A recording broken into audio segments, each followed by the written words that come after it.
नमस्कार, स्वागत है आपका CNBC आवाज की खास series future cities of India में। इस सीरीज में हम पहचान करते हैं देश के उन शहरों की जिनमें भारत की तरक्की की कहानी को नए सिरे से लिखने का दमखम है। इसी कड़ी में हमारा अगला पड़ाव है गुजरात का दूसरा सबसे बड़ा शहर सूरत। एक स्टडी के मुताबिक सूरत दुनिया का चौथा सबसे तेजी से बढ़ने वाला शहर है। और क्या खूबियां हैं सूरत की, बता रहे हैं हमारे संवाददाता मनीष देसाई। सूरत करीब 400 साल पहले से ही कारोबारियों की नगरी माना जाता है। जरी के कारोबार से शुरुआत कर सूरत ने टेक्सटाइल बिजनेस में अपना नाम दुनिया भर में बना लिया। आज सूरत में करीब 7.5 लाख लूम्स और करीब 450 टेक्सटाइल प्रोसेसिंग हाउस हैं। इसके अलावा 70,000 एम्ब्रॉयडरी की यूनिट हैं। हीरे के कारोबार की बात करें तो आज यहाँ छोटी बड़ी करीब 90,000 डायमंड कटिंग और पॉलिशिंग यूनिट हैं। इन दोनों इंडस्ट्रीज में बड़ी तादाद में लोगों को रोजगार मिल रहा है, जिसमें सूरत के बाहर से आकर बसे लोगों की संख्या ज्यादा है। 1970 में अगर बस्ती का सेंसस भी देखे तो हार्डली 10 लाख से नीचे ही होगी। आज सूरत देखे तो 50 लाख आबादी है, तो 40 लाख लोग माइग्रेट हो गए यहाँ हैं।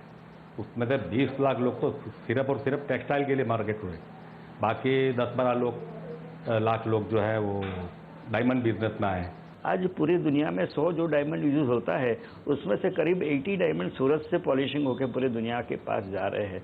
तो मैं ऐसा मानता हूं कि इस इंडस्ट्री इस तरह से बढ़ के आज दुनिया की सबसे इम्पोर्टेंट सिटी के अंदर सूरत और गुजरात का नाम है। डायमंड और टेक्सटाइल इंडस्ट्रीज के अलावा सूरत के हजीरा इंडस्ट्रियल एरिया में दिग्गज कंपनियां जैसे ONGC, रिलायंस, SR और शेल भी हैं। सूरत में बाहर से आने वाले लोगों की बढ़ती तादाद की वजह से यहाँ पिछले 5 वर्षों में प्रॉपर्टी की कीमतें 3 से 4 गुना तक बढ़ी हैं। रिहायशी इलाकों के विकास के साथ सूरत में पिछले कुछ सालों में 4 बड़े मॉल और 8 मल्टीप्लेक्स खुल चुके हैं। ट्रैफिक की समस्या से निपटने के लिए यहाँ 9 फ्लाईओवर बनाए गए हैं और अब यहाँ के कारोबारियों की एक बड़ी मांग है हवाई कनेक्टिविटी बढ़ाने की। जैसे डायमंड की बात करते हैं तो उनको इंटरनेशनल कनेक्टिविटी चाहिए ही। टेक्सटाइल की हम बात करते हैं, हम 65% माल है वो पूरा इंडिया में बेचते हैं, तो इंडिया की कनेक्टिविटी अच्छी चाहिए। और अगर वो माल हमको इंटरनेशनली बेचना हो तो हमें इंटरनेशनल कनेक्टिविटी चाहिए। 400 साल पहले सूरत एक बंदरगाह हुआ करता था और यहाँ से 84 देशों में कारोबार होता था। यहाँ के टेक्सटाइल और डायमंड कारोबारियों ने इस परंपरा को आगे बढ़ाया और अपना कारोबार 150 देशों तक फैलाया है। International think tank the city mayors foundation के मुताबिक सूरत दुनिया में सबसे तेजी से बढ़ने वाले शहरों में 4थे नंबर पर है। सूरत ऐसा शहर है जो बाहर के मुल्क से आने वाले हर एक आदमी को अपने में समा लेता है। इस शहर की पर कैपिटा इनकम 5 लाख रुपए से भी ज्यादा है। इस शहर को फ्यूचर सिटी ऑफ इंडिया बनने से कौन रोक सकता है? मनीष देसाई, सूरत, CNBC आवाज। सूरत का डायमंड बिजनेस तो मशहूर है ही, अब ये हाईटेक भी होता जा रहा है। मजदूरों की कमी से निपटने के लिए यहाँ के हीरा कारोबारियों ने आधुनिक मशीनें लगवा दी हैं। यही नहीं, सूरत के नजदीकी गांव के लोगों को हीरे की कटिंग पॉलिशिंग की ट्रेनिंग भी दी जा रही है। सूरत में हीरे का कारोबार शुरू हुए करीब 50 साल ही हुए हैं, लेकिन आज ये शहर हीरे की कटिंग और पॉलिशिंग में दुनिया भर में अव्वल है। दुनिया भर में पहने जाने वाले हर 100 हीरे में से 80 की कटिंग और पॉलिशिंग सूरत में होती है। हीरे की करीब 1 लाख छोटी यूनिट सूरत में है, जबकि करीब ऐसी 300 बड़ी यूनिट हैं जो एक्सपोर्ट भी करती हैं। अपने बिजनेस को और बढ़ावा देने के लिए सूरत के हीरा कारोबारी आधुनिक तकनीक भी अपना रहे हैं। सूरत का हीरा उद्योग एकदम हाईटेक हो गया है। पिछले 5 वर्षों में जो हीरे की कटिंग हाथ से होती थी वो अब लेसर मशीन से होने लगी है। यहाँ के उद्योगकार चाहते हैं कि उनके कर्मचारी भी हाईटेक बने।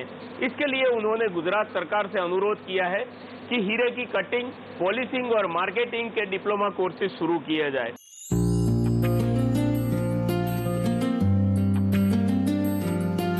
वैसे सूरत के हीरा कारोबारियों ने सूरत के आसपास के 50 किलोमीटर इलाके में बसे गांव के लोगों को ट्रेनिंग देने का काम शुरू कर दिया है। इसकी वजह ये भी है कि केंद्र सरकार की नरेगा स्कीम की वजह से इन्हें हीरे की कटिंग पॉलिशिंग का काम करने वाले कारीगरों की कमी भी 1 साल तक झेलनी पड़ी।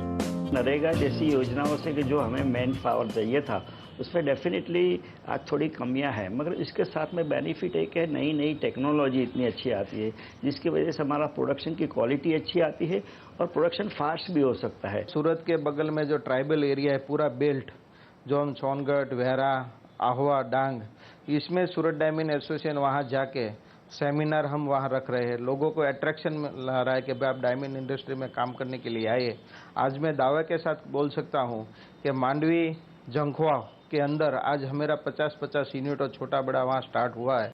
सूरत की डायमंड इंडस्ट्री में आज करीब 10 लाख लोगों को रोजगार मिल रहा है।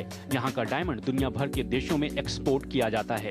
साल 2010-11 में देश से 1,28,000 करोड़ रुपए के पॉलिश डायमंड एक्सपोर्ट किए गए थे, जबकि 2011-12 में ये एक्सपोर्ट करीब 1,11,000 करोड़ रुपए का हुआ था।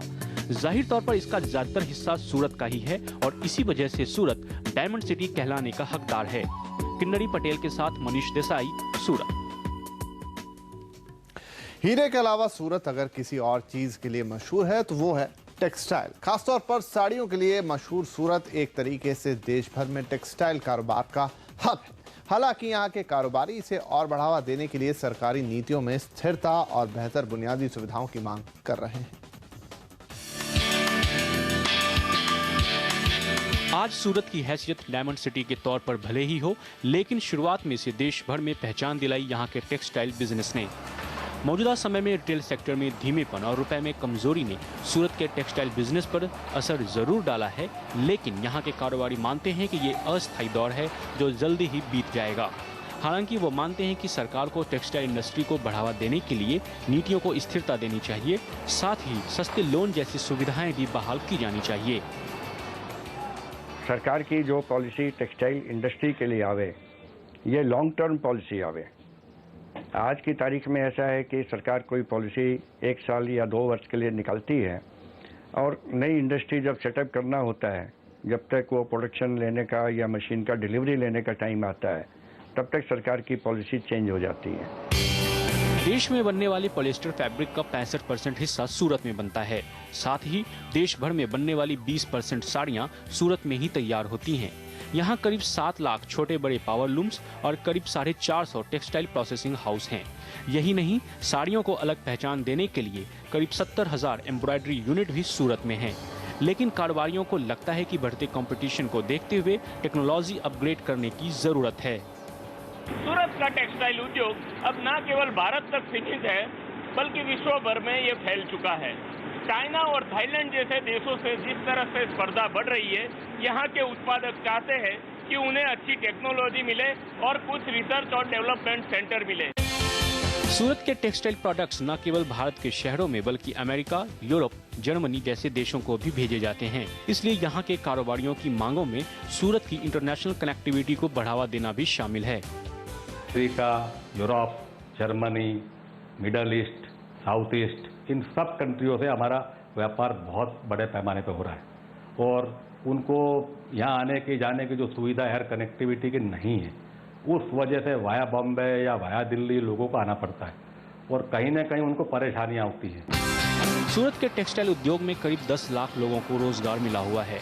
जाहिर तौर पर थोड़ी और सहूलियतें मिले तो सूरत का टेक्सटाइल उद्योग भी हीरे की चमक हासिल कर लेगा। किन्नरी पटेल के साथ मनीष देसाई, सूरत। और फ्यूचर सिटीज ऑफ इंडिया में वक्त एक छोटे से ब्रेक का। ब्रेक के बाद बताएंगे क्यों हजीरा है सूरत का गौरव।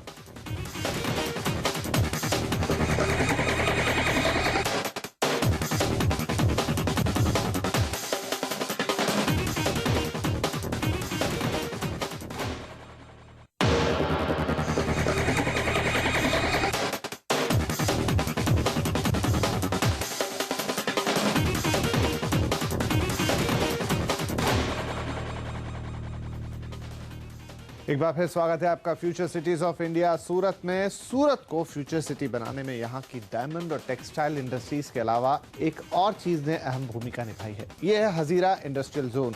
सूरत से करीब 25 किलोमीटर दूर हजीरा एक अहम बंदरगाह भी है और इस इलाके में देश की कई बड़ी कंपनियों के प्लांट हैं।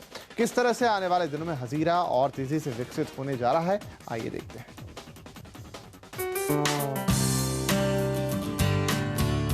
देश के बड़े बंदरगाहों में एक हजीरा सूरत मेट्रोपॉलिटन रीजन की सबसे बड़ी खूबी है।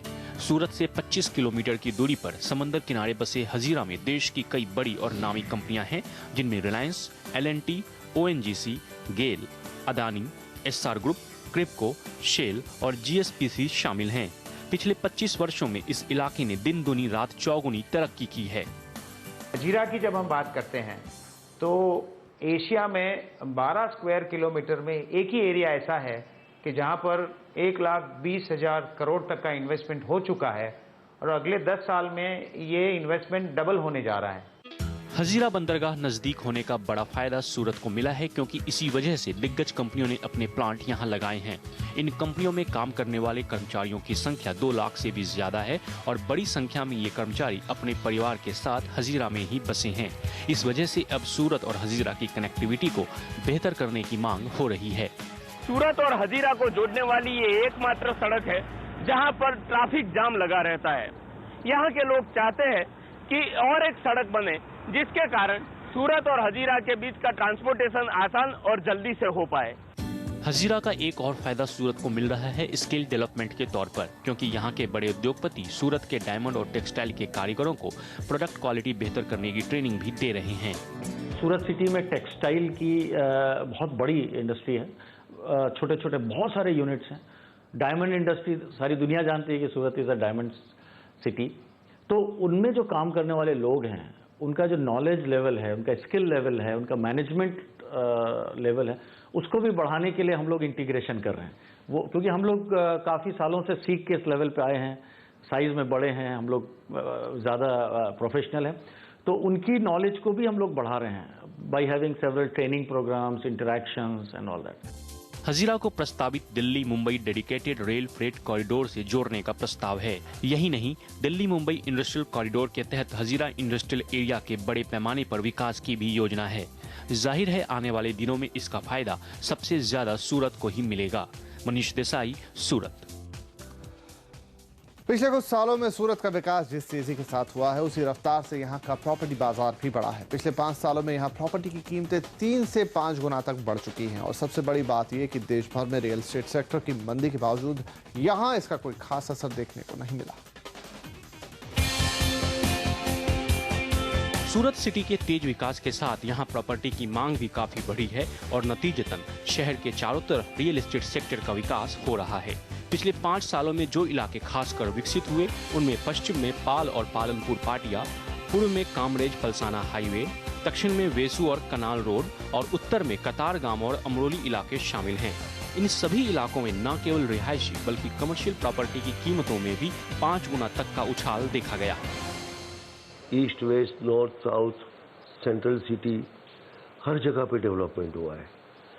और रेट की बात करें तो मैं इतना बता सकता हूँ कि जो 5 साल पहले के रेट थे, कॉमर्शियली 4 to 5 टाइम्स बढ़े एंड रेसिडेंशियली 3 to 4 टाइम्स बढ़े हैं। सूरत में 2 और 3 बेडरूम के अपार्टमेंट की डिमांड सबसे ज्यादा है। सूरत में नए प्रोजेक्ट्स लगातार बन रहे हैं क्योंकि यहाँ पर हर साल जिस हिसाब से मांग बढ़ रही है उसके सामने सप्लाई में 40% तक की कमी है। प्रॉपर्टी बाजार के जानकार निवेश के लिहाज से भी सूरत को बेहतर मानते हैं क्योंकि यहाँ कीमतों में भारी उतार चढ़ाव नहीं दिखता। कभी ऐसा नहीं हुआ है कि ये मार्केट एकदम फॉल हो गया, स्टेडी हुआ है या स्लाइड डाउन हुआ है, फिर वो मतलब ग्रो हुआ है। सबसे बड़ा कारण है कि यहाँ हर साल बहुत तेज़ी से डिमांड बढ़ रही है। डायमंड खूब तेज़ी से आगे बढ़ रहा है, कपड़ा बाजार बहुत तेज़ी से आगे बढ़ रहा है, साथ में हजीरा पास होने से वहाँ पे भी नई नई इंडस्ट्री आ रही है तो उससे भी डिमांड बढ़ रही है और इस डिमांड के साथ साथ सप्लाई जो है वो हम पूरी नहीं कर पा रहे हैं। सूरत की 80% आबादी माइग्रेटेड यानी बाहर से आने वाले लोगों की है जो हर साल 5% के हिसाब से बढ़ रही है। ट्रैफिक सुधारने के लिए सूरत में 9 फ्लाईओवर बन चुके हैं और 7 नए फ्लाईओवर का काम चालू है। शहर में दूसरी बुनियादी सुविधाएं भी लगातार बेहतर हो रही हैं। इन वजहों से सूरत न सिर्फ एंड यूजर्स के लिए बल्कि इन्वेस्टर के लिए भी फेवरेट प्रॉपर्टी डेस्टिनेशन के तौर पर उभरा है। मनीष देसाई, सूरत। और यहाँ पर लेते हैं एक और छोटा सा ब्रेक के बाद देखेंगे किस तरह बदल रहा है सूरत में लाइफस्टाइल। बने रहिए हमारे साथ।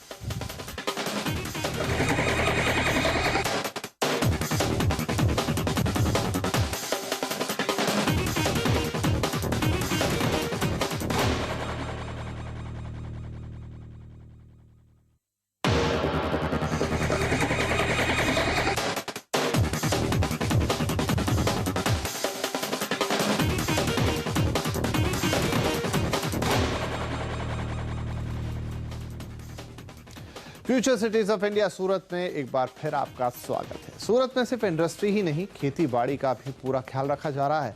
किसानों को तेजी से बढ़ते रियल एस्टेट सेक्टर का हिस्सा बनाने के लिए यहाँ की एपीएमसी ने तैयार किया है किसान मॉल। क्या होगा इसमें खास, बता रहे हैं मनीष देसाई। सूरत एपीएमसी ने करीब 12,000 स्क्वायर मीटर इलाके में बनाया है कृषि बाजार। 4 मंजिले इस मॉल में हर किसान अपने प्रोडक्ट सीधे ग्राहकों को बेच सकेगा और यहाँ बिचौलियों की कोई जगह नहीं होगी। इस मॉल में 101 स्टोर्स हैं, जिसमें 1/4 स्टोर एक्सपोर्टरों को दिए जाएंगे। इस मॉल में 4 बैंक होंगे, साथ ही किसानों को कारोबार चलाने के लिए ट्रेनिंग की व्यवस्था भी। यहाँ पे पूरे देश दुनिया से जब व्यापार की शुरुआत हो, जब भी उसको बैंकिंग की जरूरत जो है, उसके 4 बैंक, उसमें राष्ट्रीयकृत बैंक हो चाहे सहकारी बैंक हो, सभी लोग यहाँ पे हो, उसका प्रावधान भी है। उसके साथ साथ यहाँ पे जो देश प्रदेश के साथ व्यापार करेंगे, उसको जरूरत होगी ऑफिस, तो उसको ऑफिस मिल सके, उसका भी प्रावधान उसमें है। इस मॉल में कृषि उत्पादों के अलावा देसी विदेशी ब्रांड्स के स्टोर और फूड कोर्ट भी होंगे। इसके लिए एपीएमसी रेमंड, विल्स लाइफस्टाइल और लिवाइस जैसी कंपनियों से बात कर रही है। साथ ही फूड कोर्ट के लिए अमूल के साथ करार भी कर चुकी है। सूरत एपीएमसी द्वारा तैयार किया गया ये मॉल सितंबर के अंत तक खोल दिया जाएगा। यहाँ पर आपको वो सभी चीजें मिलेगी जो आपको और कोई बड़े मॉल में मिल सकती है। एपीएमसी के अधिकारी ये भी चाहते हैं कि अगले 6 महीने में वो इस मॉल से होम डिलीवरी शुरू करे और इसके जरिए करीब 50,000 लोगों को और रोजगार दिया जा सकता है। सूरत से मनीष देसाई, CNBC आवाज। बदलते जमाने के साथ सूरत के लोगों का रहन सहन भी बदल रहा है। इसका सबूत है सूरत में पिछले 5 सालों में खुले कई बड़े मॉल और मल्टीप्लेक्सेस। हर बड़े शहर की तरह अब सूरत के लोग भी अपना वीकेंड बिताने के लिए मॉल और मल्टीप्लेक्स जाना पसंद करते हैं।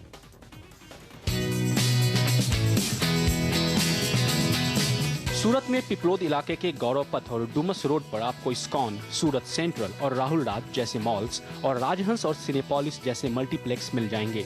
सूरत में ये सभी मॉल्स और मल्टीप्लेक्स पिछले 5 वर्षों में ही खुले हैं। प्रति व्यक्ति आय के मामले में सूरत देश में अव्वल है और यही वजह है कि यहाँ देश विदेश के सभी बड़े छोटे ब्रांड्स पहुँच चुके हैं। शॉपिंग के अलावा डाइनिंग और एंटरटेनमेंट के पूरे इंतजाम होने की वजह से ये मॉल सूरत के लोगों के लिए वीकेंड पिकनिक स्पॉट बन गए हैं। अभी सब कुछ यहाँ पे मिल जाता है और एक वीकेंड का एंजॉयमेंट मिल जाए, क्योंकि कपड़े, खाने पीने की चीजें, होटल, सब कुछ यहाँ पे हो जाता है। टाइम भी बच जाता है और पैसे थोड़े ज़्यादा जाता है, लेकिन लाइफस्टाइल पूरी चेंज हो गई है। ये सभी मॉल्स और मल्टीप्लेक्स सूरत के नए हिस्से में ही बने हैं। वैसे तो पूरे हफ्ते इनमें चहल पहल बनी रहती है, लेकिन वीकेंड में ये खास तौर पर काफी बढ़ जाती है। सूरत की जो पीपल्स है वो फूड के लिए भी मतलब ब्रांड क्वालिटी के लिए एक ब्रांड कॉन्शियस हो रहे हैं। कपड़े के लिए मतलब हमारे पास हंड्रेड्स ऑफ ब्रांड्स है, तो उसके लिए जितनी में मतलब वीकेंड्स में हमारे पास 22,000 के अकॉर्डिंग हमारी पब्लिक मतलब हो रही है पूरे मॉल में। सूरत में पिछले 5 वर्षों में जिस तरह का विकास हुआ है, उसे देखते हुए अब रिलायंस रिटेल भी सूरत पहुंच रहा है। कंपनी देश का सबसे बड़ा मॉल सूरत में ही बना रही है। इसके अलावा इंडिया बुल्स भी सूरत में अपना मॉल बनाने की तैयारी कर चुका है। यानी आने वाले दिनों में सूरत डायमंड सिटी के बाद लाइफस्टाइल सिटी की हैसियत भी हासिल कर लेगा। मनीष देसाई, सूरत। सूरत की बात हो और वहाँ के खाने पीने की चर्चा ना हो, ये कैसे मुमकिन है। वैसे तो सूरत में कई ऐसी गुजराती डिशेस हैं जिनका स्वाद आपको हमेशा याद रहेगा, लेकिन हमारे संवाददाता मनीष देसाई आपको ले जा रहे हैं जायके के ऐसे सफर पर जहां सूरती छाप साफ दिखती है।